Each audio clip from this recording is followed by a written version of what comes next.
We certainly, since you gave me the opportunity to do this, condemn the Lukashenko's regime's ongoing harassment and arbitrary detention of journalists simply for doing their job. The Nuggets, Mike Malone, and Coach Michael Malone. Michael Malone. My apologies, Coach. I'll get that right here in the playoffs. Coach, where do you want to? Racism thrives on capitalism.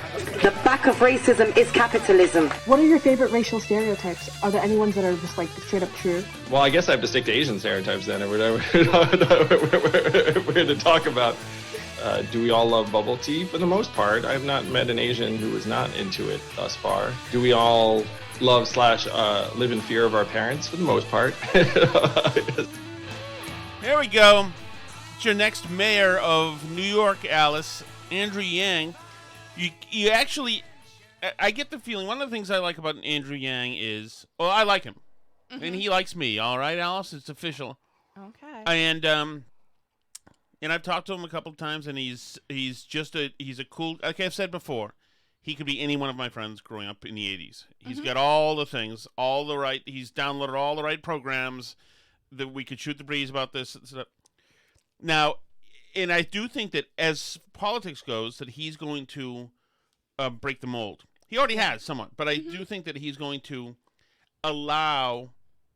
he's going to create an alternative template for how a politician conducts himself, just day to day. As far as the game show host template of glad handing and this and that, I think that he's going to forge a new way. He already is somewhat by simply being himself. Right, and I think that there's he has some odd coalitions. I mean, certainly he broke through by going on Joe Rogan, obviously.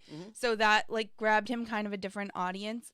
But he also, even though he's obviously very liberal on some things, he's for universal health care, and he wants UBI, universal basic income payments. He also has a cross section of his supporters that are very, for lack of a better word, I guess, trad.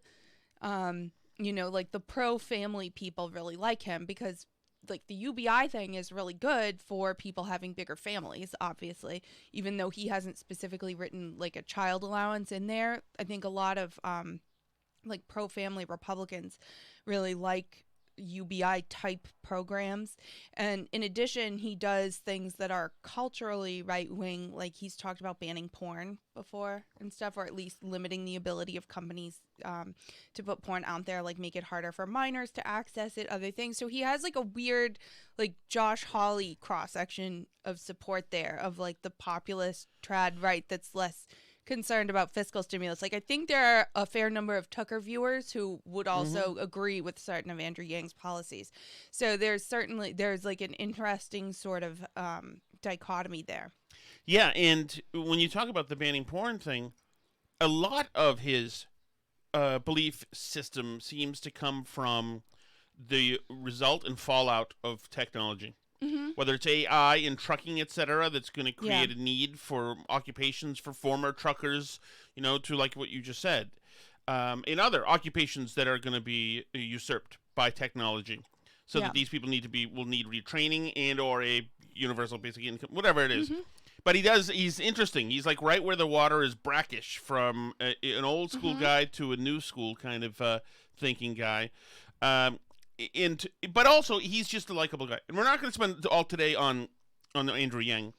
But I think it's important because, like I said, I think we're going to see more guys like Yang attracted to politics. And the only way they can do it is by having fun, because some of the day-to-day is horribly mundane, completely contrived, and it'd be awful having to act like Mitt Romney all day. It would be awful.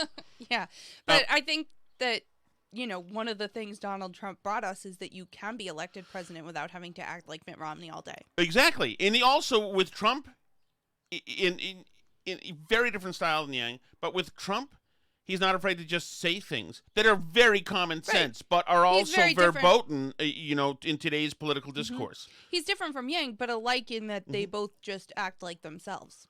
Right. And for him to say, when talking about Biden, Biden's shot. You know, as in like his transistor is blown because he's senile now. That is obviously a crude and artful thing to say, but people get that too. Oh, I see what you're saying. I see how this guy's saying it. You know, for him to even do trolly things like enjoy a taco salad from Trump Tower on Cinco de Mayo. You know, there's something. The guy likes ketchup in his steak. That's fine. A crappy steak, probably ketchup would be pretty good on it. A good steak, I mean, that's something that 10 out of 10 political consultants would say, you're not doing. Don't say you like ketchup on your steak. And by the way, why is there McDonald's in front of you? Why are you sending somebody else to get McDonald's? You can't do that.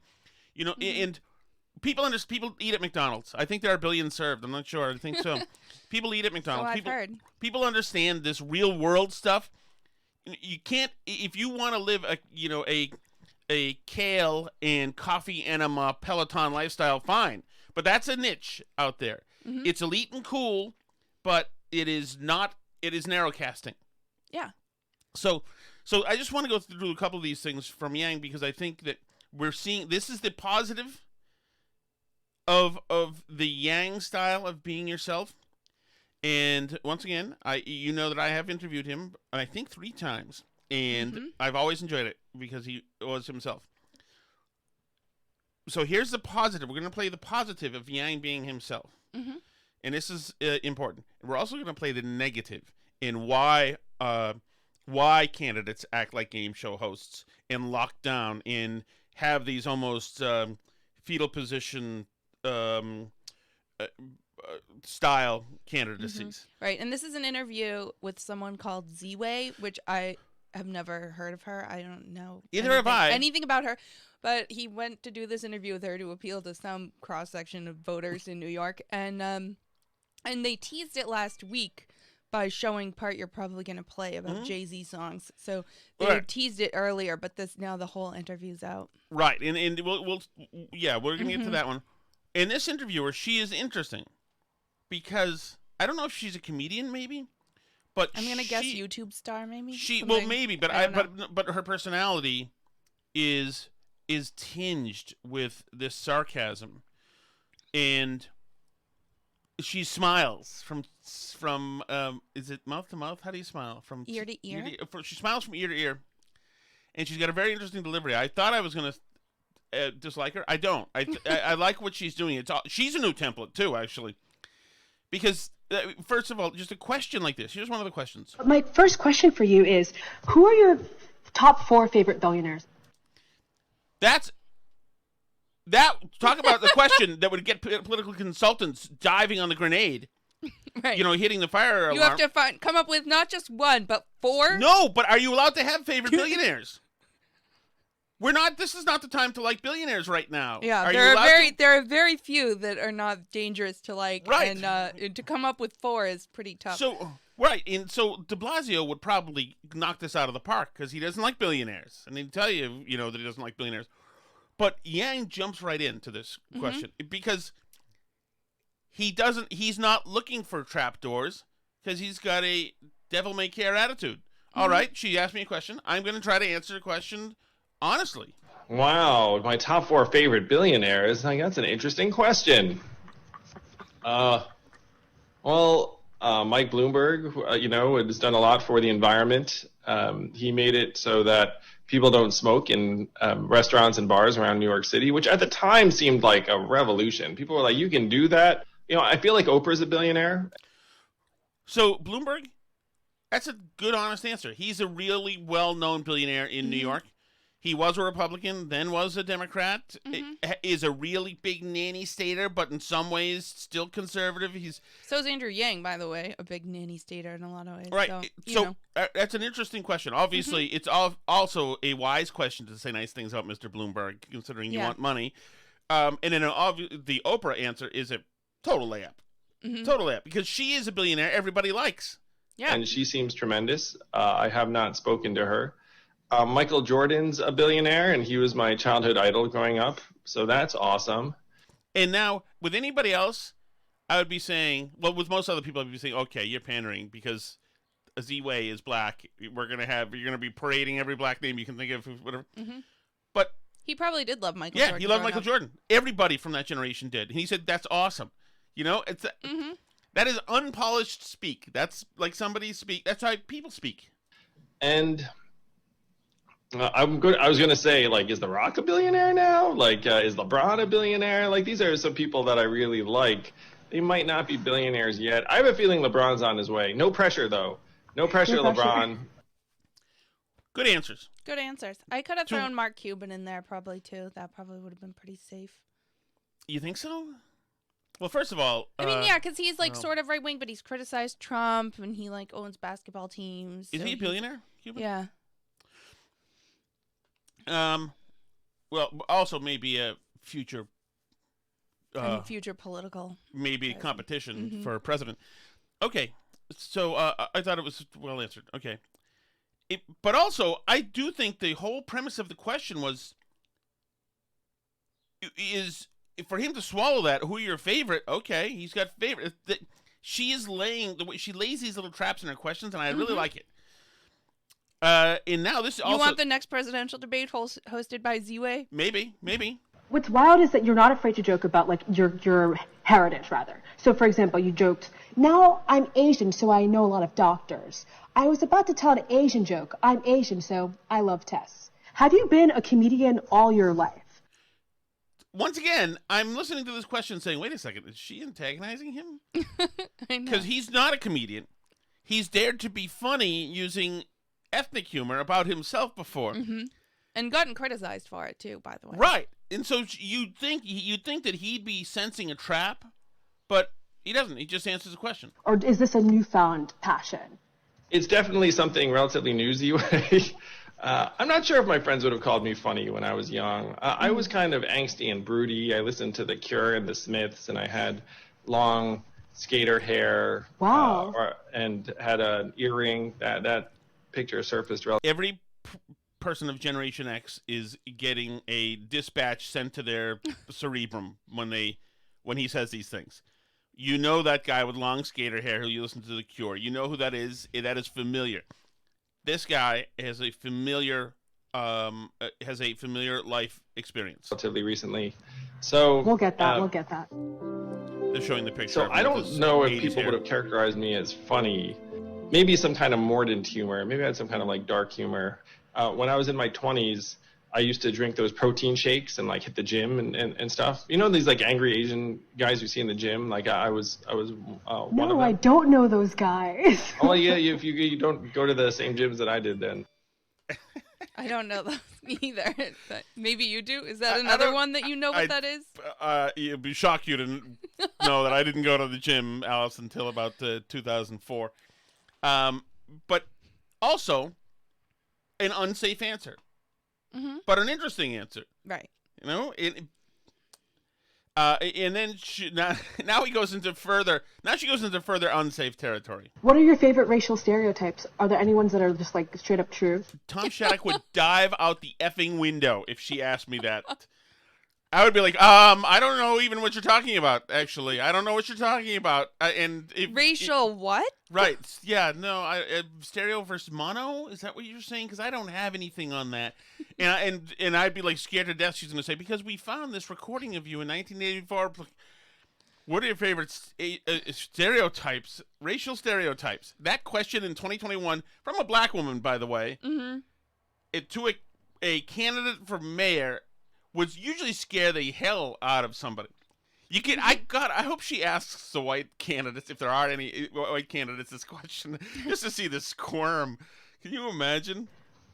Well, I guess I have to stick to Asian stereotypes then, or whatever we're to talk about. I guess I have to stick. I think that's the culture rule, right? Okay, here we go. It reminds me, he's a little bit like There's part of him is like he's so raring to go and say to throw caution to the wind. Part of it's a little bit like who's the governor of Virginia?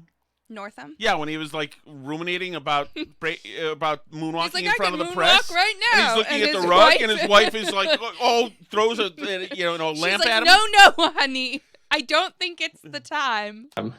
True stereotypes. What can I say about Asians? I'll stick to some of the benign things. Like, are we? That's probably wise. Really into our food? Yes. Do we all love bubble tea? For the most part. I have not met an Asian who was not into it thus far.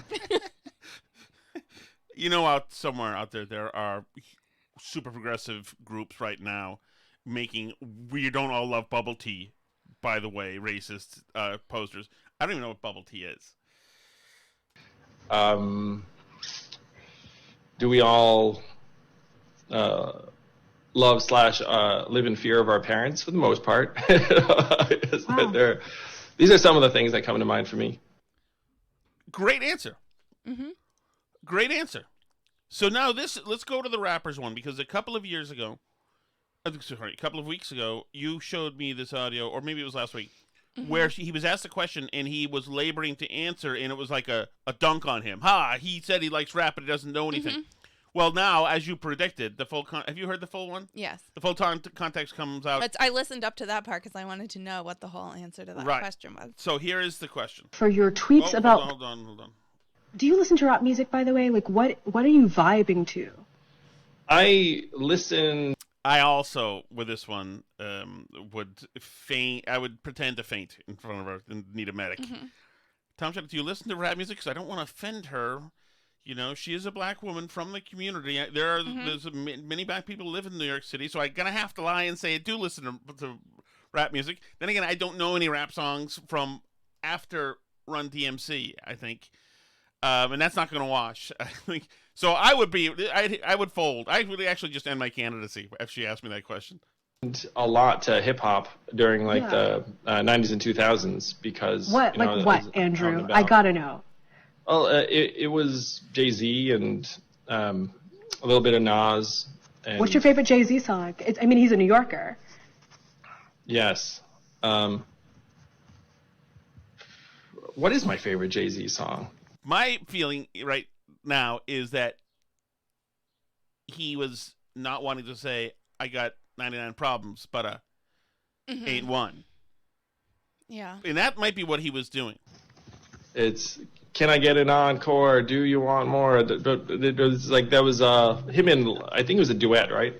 Yeah, Linkin Park. Yes, there it is. Need you all to roar. What? So your favorite Jay-Z song is a rock song, by the way? It was the first thing that came to mind. I'll think about others that I love. And then there was like his collaboration with Kanye was like word in Paris. Yeah, Ninjas in Paris. You can say Ninjas in Paris. Ninjas in Paris. Thank you for the help, Zue. Thank you for bailing me out. You're welcome. Wow. So Encore and Ninjas in Paris are your two favorite Jay-Z songs. Those are the two songs that came to mind for me. But he's got such a canon. He couldn't really go wrong. Yeah. I don't know about the canon, but fine, it's working. Yeah, I don't know. He is royalty in New York. I don't know that if you say Jay-Z that you should name two songs that are partially not Jay-Z songs. I don't know. I feel like you could have said Kanye and come up with more songs, and that would have been easier for somebody who's not culturally that into hip Jay-Z hop. because he's from New York, though, right? I guess so, but so I think that was fine. I think he was on the spot, and he maybe he'd been Jay-Z adjacent. It was probably really after his youth. If he's about my age, I think it was after his youth. Yeah, he probably would have been safer, I guess, to go with than Biggie and Tupac or something. Probably, yes. He probably could have come up with more for that. Or P. Diddy or whatever. Right. So okay, here's another one where she sounds like she's antagonizing him with a question, and he answers it perfectly. How can voters trust you to run New York when you can't even stay loyal to a basketball team? Well, that really hurts because I was a very, very loyal Knicks fan for years and years. I suffered through everything. But you can imagine how invigorating it was when Linsanity arrived, especially because I am Asian and I love basketball. And so if you're an Asian guy who loves basketball and then Jeremy Lin arrives on the scene, you're like, ah!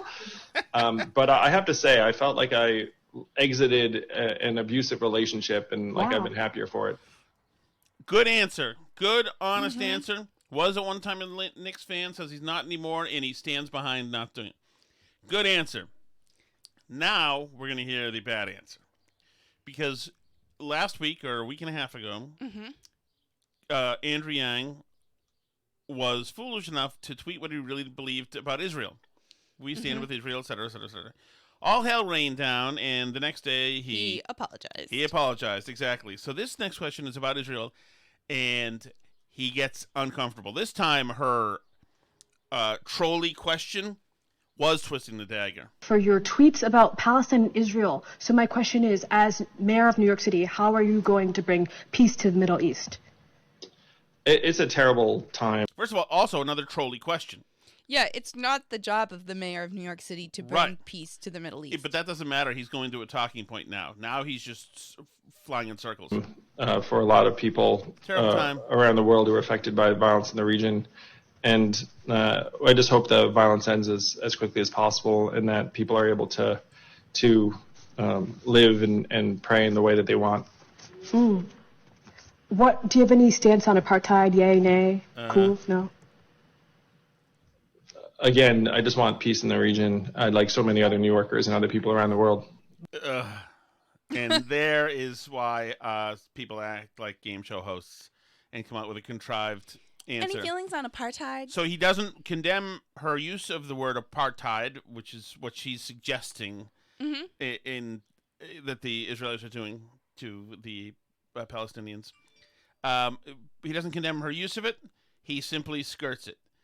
Right, and that's like, it's not great. I mean, I know as mayor of New York, you don't have to solve peace in the Middle East, but he did run for president like last year. So if you were going to be president, that would have been on your docket, you know. Yeah, but he avoided the question because he was afraid of getting stung. Yeah. And so it is not, the yang being the everyman is not universal. There is a limit to what he's willing to say and do. So he'll do the Knicks and rap and Billionaires all day. Yeah. But when he's been burned, then he goes into automaton mode, and the personality is sucked right out of him. Yeah. That's just damage control. That is him listening to a consultant. Well, and it's interesting because, you know, you say this like he's fresh and he's new and he doesn't know to act like Mitt Romney all the time. But like now that he's been burned on this issue, he's more careful with it.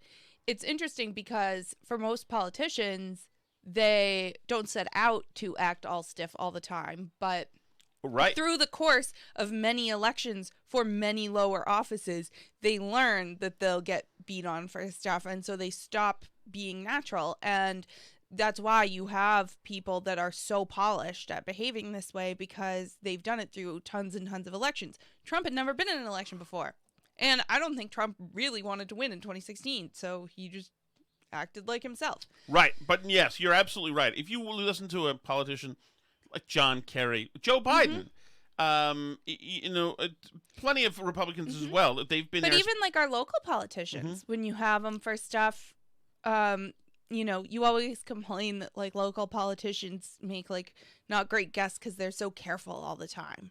You know, they're always trying to be so cautious. Yep. And there's, I used to know a congressman who used to say that when he'd do an interview, when somebody, a reporter would call him and talk to him on the phone, that his training was to hold his arm in the air, and as soon as his arm got tired and exhausted, to end the interview. In other words, protect yourself from yourself. You know, it's like it's probably a smart policy. They do it because these old chiseled politicians know that being boring and this very conservative template is a way not to hurt yourself, is a way not to put your foot in your mouth, and that's what you do. You do your messaging, and even though nobody really speaks like that, it's the symmetrical warfare that we've decided, that voters have decided is acceptable. Okay? Right. So because the way the media and the media ecosystem works is that there's like the outrage click cycle. So everybody's incentivized to blow any stupid statement way out of proportion, so nobody talks naturally anymore. It's like that's what you get for it. Which brings us, Alice. You're no hack. Even when right-wingers go on the attack, you put them in their place with a smiling face and with style and grace. That's how Jen Psaki circles back. You're a bright, refreshing sight to see. She sure is, Alice. And Jen Psaki today was very firm when answering questions about Belarus, where an airliner was forced to land, like we discussed yesterday. So we didn't do this one yesterday. Yeah, we did. No, we did. Talked about the pipeline and the sanctions. I thought you mentioned it in passing. No, this didn't. We didn't get to this So yesterday. let me play Saki, and then you go to give the backstory of exactly what's going on here. Okay. Oh, okay.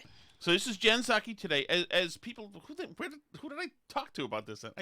Maybe you just. I talked to you about it this morning, and I said we have to talk about this because this fits in with what we talked about yesterday, but it kind of missed our window for show. I thought yesterday, right before we said goodbye, you shot this in real quick. I don't think so. Okay.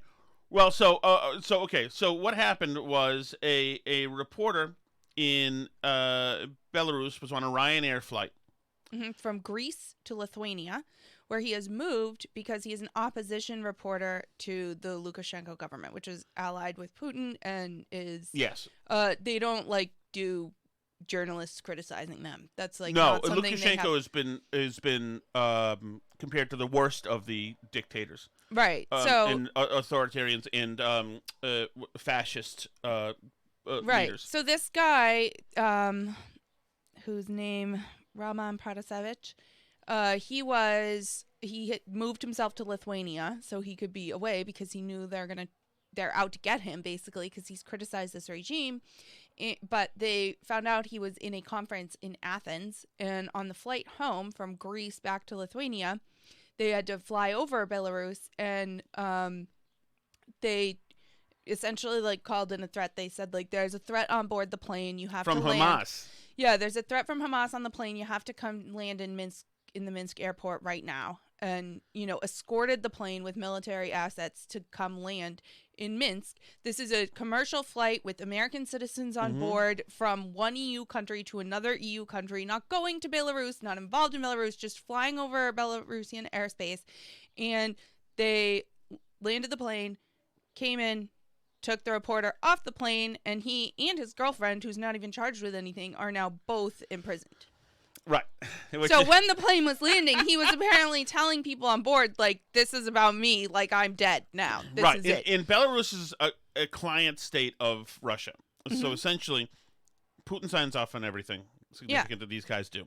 This is Belarus and Russia saying, you can't do anything to stop us from doing stuff like this.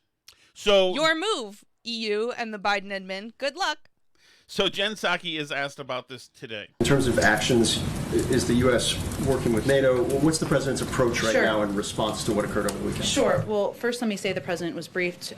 He's been kept abreast, of course, but he was briefed this morning during his PDB by his national security team. Our national security advisor, Jake Sullivan, also raised our strong concerns on this issue, the actions of the government of Belarus with the secretary, with his Russian counterpart during their phone call this morning, which we provided a readout of, and it was largely, of course, focused on moving the ball forward on getting to a meeting, but he also raised this issue. We certainly, since you gave me the opportunity to do this, condemn the Lukashenko's regime's ongoing harassment and arbitrary detention of journalists simply for doing their job. This was a shocking act, diverting a flight between two EU member states for the apparent purpose of arresting a journalist. It constitutes a brazen affront to international peace and security by the regime. We demand an immediate, international, transparent, and credible investigation of this incident. We are in touch with a range of partners bilaterally and through multilateral channels from NATO, the OSCE, UN, EU. God, she is wordy. And others. And we have nothing to read out at this point, but we will continue to coordinate closely with them. All right, Alice. Anything else we need to know? So this, what Psaki says here, it echoes Blinken's statement that he put out. It's a shocking act perpetrated by the Lukashenko regime. It endangered the lives of 120 passengers, including U.S. citizens. We're closely coordinating our response with our partners, including the EU and Lithuanian and Greek officials. Given indications the forced landing was based on false pretenses, we support the earliest possible meeting of the Council of the International Civil Aviation Organization to review these events. The United States once again condemns the regime's ongoing harassment and arbitrary detention of journalists. So this is all, they're very against it, just like they were against Navalny being in prison and just like they were against Putin's pipeline. So sorry, Protasevich. I don't have high hopes that they're going to do anything dramatic to help get you out, despite their very strongly worded statement and despite the fact that they support the earliest possible meeting of the Council of the International Civil Aviation Organization to review the events. And also, as others have pointed out, Glenn Greenwald was all over this. This isn't necessarily unprecedented, because famously the U.S. did something similar, making Evo Morales land his plane when they thought Edward Snowden was on it, which he wasn't, as it turned out. But right, which has a connection to the young lady we were just listening to, correct? Mm-hmm. It does indeed, because she had to deal with a press conference on that issue as well back in the day. When she was at the State Department then as a spokesperson there. But Glenn Greenwald and some of these people are all hyped up saying it's like hypocritical and all this, and I get it. Like, yes, technically it is hypocritical, but also, like, I support us being a superpower and getting to do what we want, and countries like Putin not being able to, because it's just different. Just like I support us, spying on Putin, and I don't support them spying on us, because that's my team, is that I'm pro-America being the most powerful superpower who can do stuff. So the Biden administration did it, and now Lukashenko's doing it. So I don't know. If the Biden admin doesn't come up with something a little more dramatic than hoping that there's a meeting of the Civil Aviation Organization soon, I don't see any reason for Putin and his friends to stop pushing. Well, the also, envelope how neutered is the EU? Right. Nothing? Anybody? Yeah. Anybody there? So a flight from a Putin's company whacking in one people state in London. Yeah. I mean, it's incredible. So it's hard to know what's going to happen from here, but it's not good, and it's certainly precedent setting in a negative way. It's one thing for the U.S. to set the precedent that the U.S. can do stuff. It's another thing for Putin to be in the position that he's setting himself up to say, I can do this and no one can stop me. So, just more, Biden's really just Obama's third term, I guess, in terms of the people who are there and running these things. all right, Alice. Mm-hmm. Let's see. First of all, this Black Lives Matter leader, Sasha Johnson, who was shot in the head in England, and appears to be a gang shooting. We Really? still don't know what it was. Racism thrives on capitalism. The back of racism is capitalism. And they say about education, we need a black militia. I ain't scared of no terrorist group. The police is no different from the KKK. They stand around and protect statues and buildings instead of people. They need to join the local council and start to litter pick too. She's in London. Yeah. What are you talking about the KKK? What is this? The KKK is very active in London, is what I've It's heard. one thing to have a Marxist organization built on apocryphal tales in the United States to race hustle. It's another thing to do it in London. Mm-hmm. Like, you're not American. You have a totally different experience than the American experience, and it doesn't even. Okay, fine. She got shot in the head, so maybe I'll let her go for today. But it seems like it wasn't a great move to get involved in this particular business. I don't know. On a good day. Good luck. I'm wishing her good luck, Alice, and the speedy recovery. Yep. All right, so what? Go ahead. So I want to get to our okay. Cassidy Okay, go Hubbard, ahead. Michael Go ahead. Malone thing. Okay, go ahead. So the Cassidy Hubbard is doing the play-by-play or sideline reporting for the Denver Nuggets. Is it The Nuggets? okay? Denver Nuggets, and she's speaking to the coach Michael Malone. And this happens. The Nuggets, Mike Malone, and Coach Michael Malone. Michael Malone. My apologies, Coach. I'll get that right here in the playoff. Coach, where do you want to? So he corrects her and makes her call him Michael. The Nuggets, Mike Malone, and Coach Michael Malone. Michael Malone. My apologies. Doesn't matter. It doesn't matter. You jerk. Doesn't matter. I'm Tom, Tommy, Thomas. It doesn't matter. Sometimes if you're Tom with a TH. Right. Sometimes people send you emails to TH Tom. If you're hung up on what version of your name people use, then to an extent you're a jerk. And I'll always be wary of people who have that hang up. It's odd to me. And many people in my life do. Like you said, Michael Graham had that hang up. Can't call him Mike. No, it's Michael. Thank you. Michael. Who cares? Just let them call you whatever you... What is wrong with you? You can't... I have very close friends that you cannot make even... Mike G, as a matter of fact. You weren't allowed to call him Michael. He couldn't be... Nope. And I have another friend, a woman, who's... we'll call her Jessica, who you weren't allowed to say anything... Like Jess or Jessie. No, or like anything... Like, wow, any nickname. I really don't like that. I don't like that. If you're sitting around not being affected, but no, you know what? It's Michael. It's not Mike. Please give it the full respect that it deserves in the world. No, if you're Michael, you're also Mike, and you have no. Why do you care? What else is effed up in your mind that you can't get around, can't let go if it's your name? So I'm serious, Alice. Right? No, I know. This is something that upsets you a lot.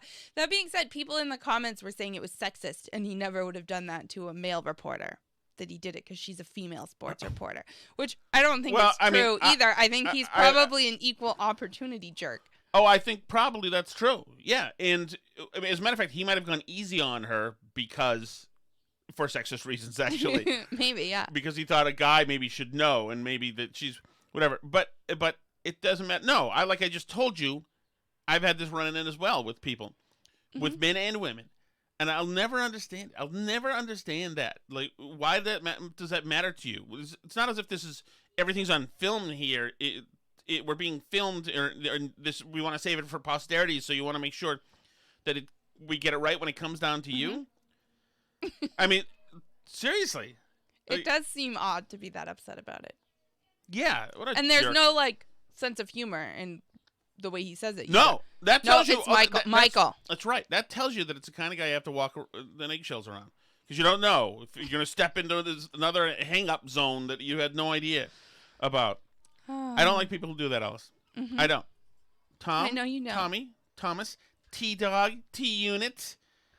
Doesn't matter. I went to a yard sale yesterday. The guy called me Big Boy or something. It was like like one of the worst fat guy kind of things you could say, and I was over it in a nanosecond. As a matter of fact, I bought that picture from him downstairs, the one with the fox hunting. $5. I don't know if I had noticed that. It's really nice because it looks like our dog right there, Pepper. Good. Okay. Good. So that's that. Now, before we go to you, Alice, unless you want to, do you want to say something right here? Feel free to. About you look lovely today, Alice. Thank you, sweetie. No, I'm ready to go to my things, but I'll let you finish your things first. Let me just finish my one last thing. So there was a CNN interview a couple days ago with the son of the founder of Hamas. Okay. The guy, do you know anything about this? I just ran into this today. The guy's name is Mossab Hassan Youssef. Okay. He was a big Hamas guy, and then he flipped, became pro-Israel, has been helping them out with intel, etc., was a double agent, wrote a book about it, etc. Okay. He is on CNN with Frederica Wilson. She's going to ask him a question. Now, along the lines of how you know, like remember that what was the I Want to Kiss You, that interview, Joe Namath interview, where you could tell everything's fine, and very rapidly the ship was capsizing and the interview was going sideways in a horrific way. Well, this happens in this interview as well. Okay. Where we're having what seems to be a very orthodox conversation, and very quickly, as if the guy is filled with helium, the interview just starts to ascend into the ionosphere in a bizarre route. Here we go. That's a kid making ow noises. I don't think that's really ow. Joining us right now is Mossab Hassan Youssef. He is the son of Sheikh Hassan Youssef, a co-founder of Hamas, and he later went on to become an informant for Israeli intelligence. He's also the author of the book Son of Hamas. So good to see you, Mossab. So we just heard President Biden there, hello to you, vowing not to help Hamas, working with the Palestinian Authority. Is it even possible to rebuild Gaza without some coordination with Hamas? Good question. Very good question. Mossab? First of all, thank you for having me on the show. Before we go to President Biden and the politics, I would like to share something with you, something personal. Okay. Okay. I know you're a mother, and I know that you have children, and you have a son. Yes. Yes, and also security. And I have traveled the world, for the last 10 years. I left the territories. I was a child of the conflict. I didn't know where to go. I was stateless. I was homeless. I was deportee. And I didn't have even a passport to travel with. And I went on a very wild adventure, from religion to a religion, from a political party to another political party. I became a movie star for 2 minutes. Okay, right now she is shouting down the line. It's showing her image in the split screen, and she is horrified in the image. And you know that she is using telepathy, if not texting, to the producers. Do they have a panic button in the I'm CNN sure they studios? do. It's not texting saying, WTF is going on here? Who booked this guy? What is going on right here? Or they're just shouting down to her into her ear, stay calm, Frederica, stay calm. It's okay. He's going to land the plane eventually. Everything's going to be all right. I became a New York Times bestseller, author, all that. 2 minutes into the answer right now about does Hamas need to work with Israel to rebuild the Gaza Strip? But unfortunately, there is one person in this world who does not understand any of this. And I'm her son. You introduced me as the son of Hamas or the son of Sheikh Hassan Youssef, but I am not the son only of Sheikh Hassan Youssef. There is a mother in the picture, that nobody talks about. And that's his name for his book, correct? Son of Hamas? So yes, that's not, she didn't come up with that. Now, is there a chance, that she's hoping beyond hope, and all the production team is hoping beyond hope that somehow he manages to bring this around back to Hamas, to infrastructure in the West Bank right now, and how we get this done. And you as a mother, if somebody takes your child from you for 10 years and they don't allow you to see him, how would you feel? How would you feel about that? This has become a very different piece of programming than was immediately planned for. She's now answering questions about her son, something he knows way too much about, by the way. I know. I never asked something personal, from media, from public, from anybody.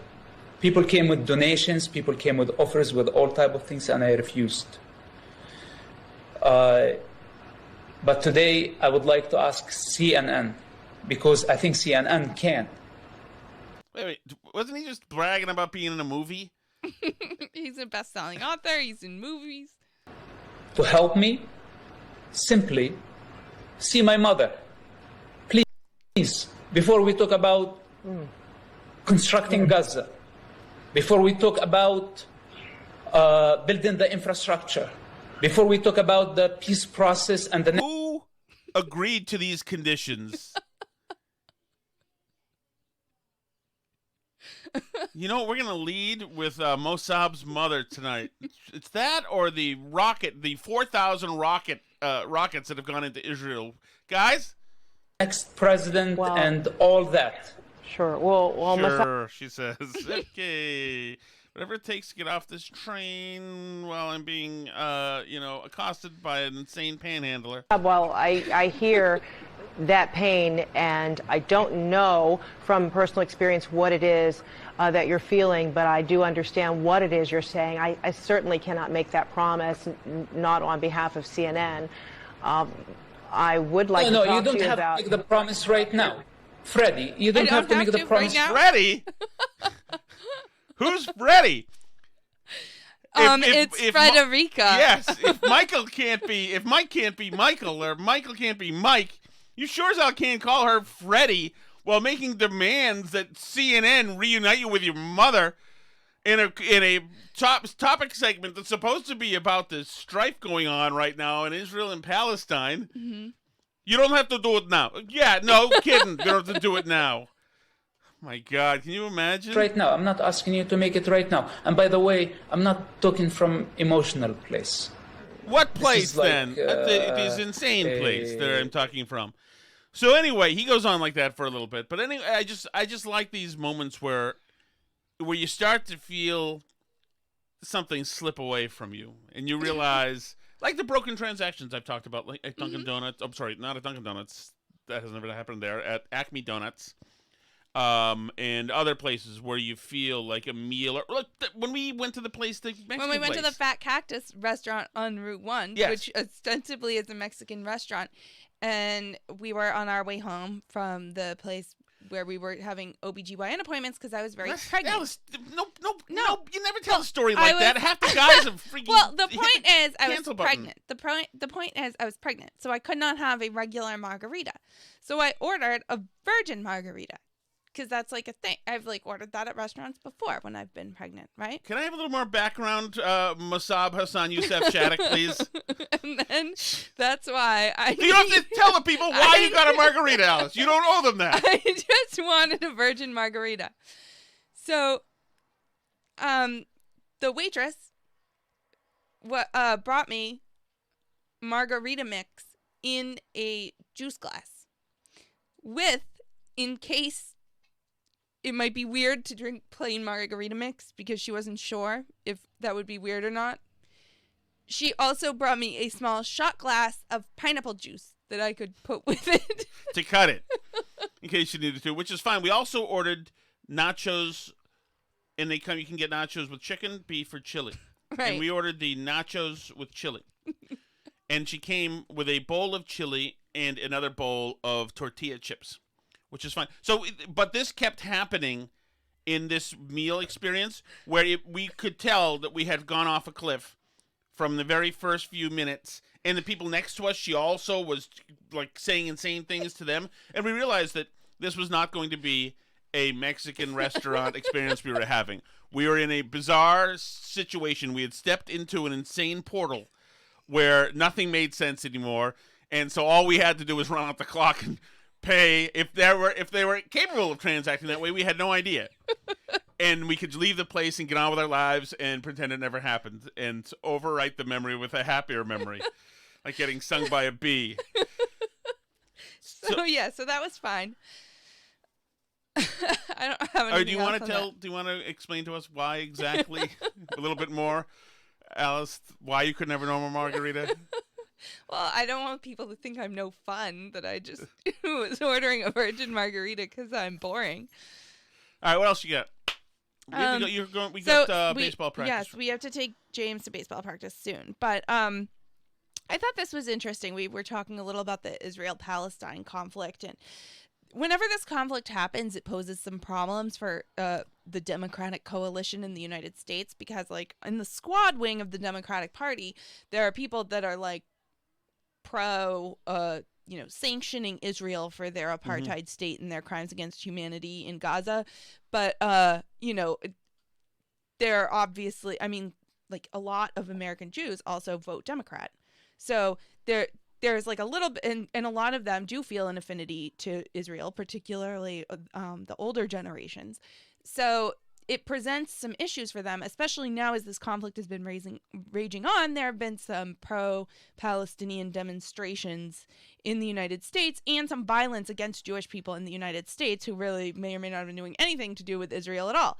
So, including like, physical attacks. There was a firebombing in the Diamond District, I believe. There's been this stuff going on, this sort of buzz of news. So the Democratic Party isn't sure whether they're like allowed to condemn this or if these are like freedom fighters on the side of justice and against apartheid, right?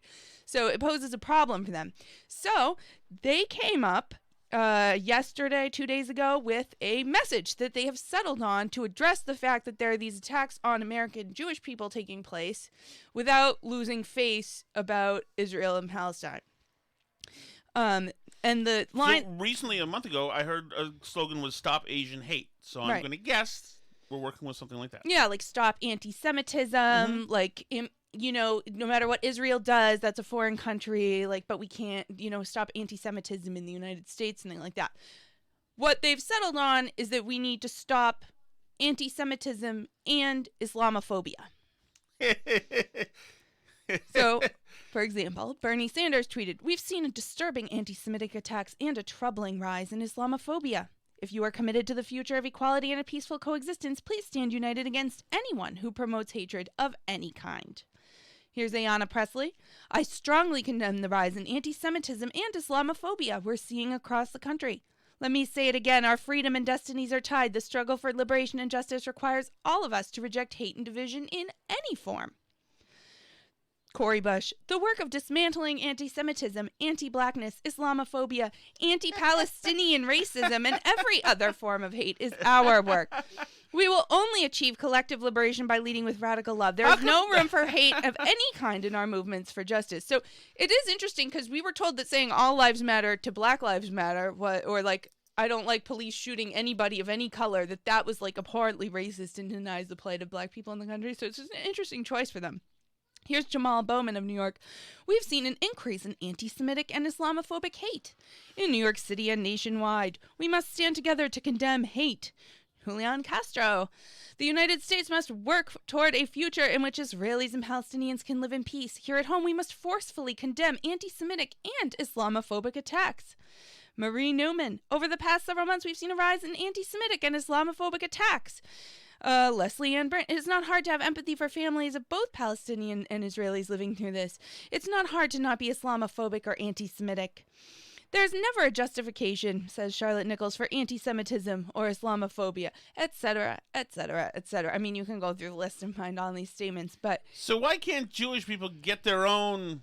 They don't get their own... Exclusively Jewish... Because then people might think that, like Andrew Yang, you like Israel and you'll have to apologize. So, yes, Jewish people are the only person who don't get an exclusive stop hate against them just for them. So, sorry, I guess that's how the American left feels about you. There's also a late entry in the COVID hypocrisy contest. Sure. Governor Whitmer, not content with just flying to Florida when she told everybody not to for spring break, when she condemned the snowbirds, she also got caught in a photo ignoring the social distancing rules at a restaurant.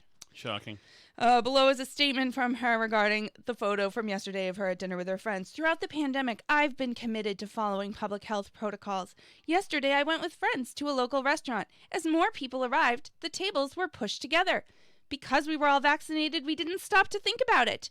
In retrospect, I should have thought about it. I am human. I made a mistake. And I apologize." You know what? You got to understand that sometimes things happen to really good people. You know what? We all make mistakes, honey. All I know is this, Alice, is that my number one goal right now, starting this year, and I think you should join me, and the listeners should join us as well, is reuniting Mossab Hassan Youssef with his mother. I think that'd be great. That's it. In any case, we can be found on Twitter in the meantime until our next show tomorrow. That's at Burn Barrel Pod and at Facebook.com/Burn Barrel Podcast. We're also at burnbarrelpodcast.com and the email address burnbarrelpodcast@gmail.com. You can check out our YouTube channel, Tom Shattuck's Burn Barrel there. Like, comment, subscribe to that channel. Leave us a review on Apple Podcasts. All those things that are good and help the podcast grow. Thanks so much, guys, as always.